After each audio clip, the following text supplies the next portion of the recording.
This week's Torah portion comes to teach us that it's okay if we don't understand everything that happens and why everything happens in this world. And the truth is, we're not really meant to understand everything. Shalom, my friends. This is Akiva Gersh with Israel in 5, where we give you everything Israel in 5 minutes. Please like and subscribe. And if you have any questions or want to keep the conversation going, please do so below in the comments.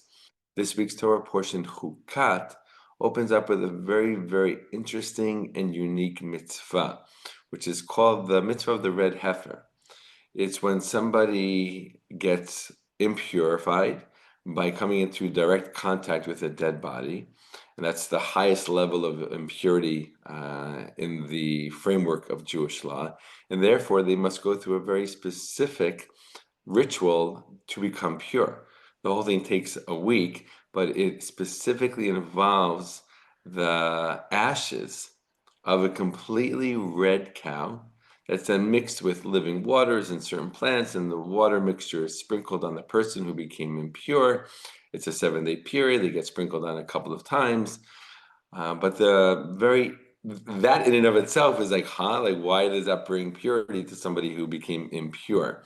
Right? But on top of that, the person who was impure becomes pure as a result of this process and of these waters. But the people who prepared these waters and prepared the ashes of the red cow become impure. So it's interesting. It's like the thing that becomes or makes somebody go from impure to pure also makes somebody go from pure to impure. So it's something that our rational minds don't really understand. And that's why it's called the chok. And that's why this Torah portion is called chukat. Right? And a chok in the Torah in Judaism is a law that we don't rationally understand. There's no specific, real good, rational reason for it. And there's a whole category of these laws in the Torah that are not meant to be understood and probably can't be understood in a rational way. And that's just to show us that, you know what, we as human beings are not meant to understand everything in this world, and it's okay that we don't understand everything in this world. We're human beings. We have a human brain. It's a great brain. It's an advanced brain, but it's not a godly mind, right? And we shouldn't think that no matter how great our minds and our brains are, especially in these modern day times when we're inventing things left and right, innovating and changing the world in ways that were never even fathomable in the past, still there's a limit to how much we can understand and what we can understand. And it's a humbling thing, right? It's to bring us humility and to realize that there is something much bigger than us, a mind much greater than us. And again, with understanding and with the awareness of our great brains and our great minds, that we're still not meant to understand everything, and that's okay, right? The goal is not to understand everything. The goal is much bigger than that.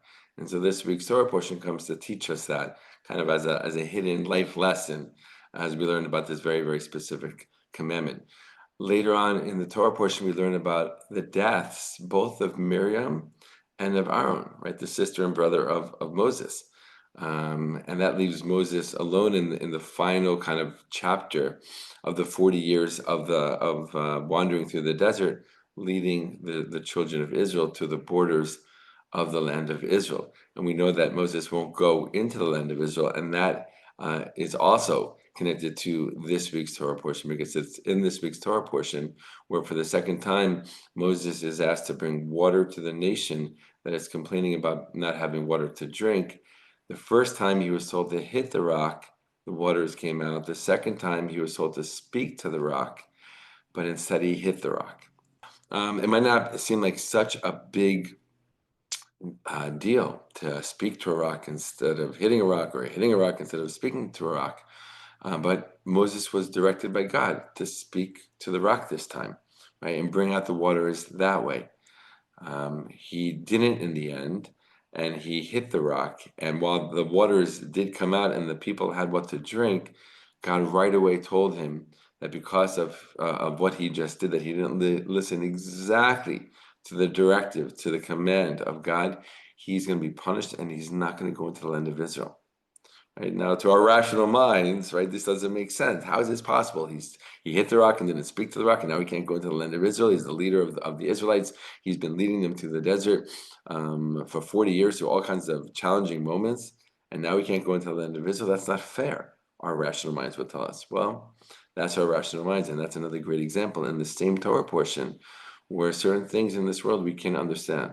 And Moses accepts it. Yes, later on he prays a lot to try to be allowed to go into the land, and then God tells him, enough of the prayer, you're not going into the land, that's just how it's going to be. And Moses completely accepts it with his humility. Right? And we understand, we learn from the Torah that Moses is the most humble of all people, right? And we really see that being illustrated through his ability to accept this very, very intense decree that he's not going to be allowed to go into the land of Israel. Okay, so many different things, many different pieces connecting in this week's Torah portion, great life lessons that we can take into our own lives and make our lives better, and through that, make the world a better place as well. All the best, my friends, and be well.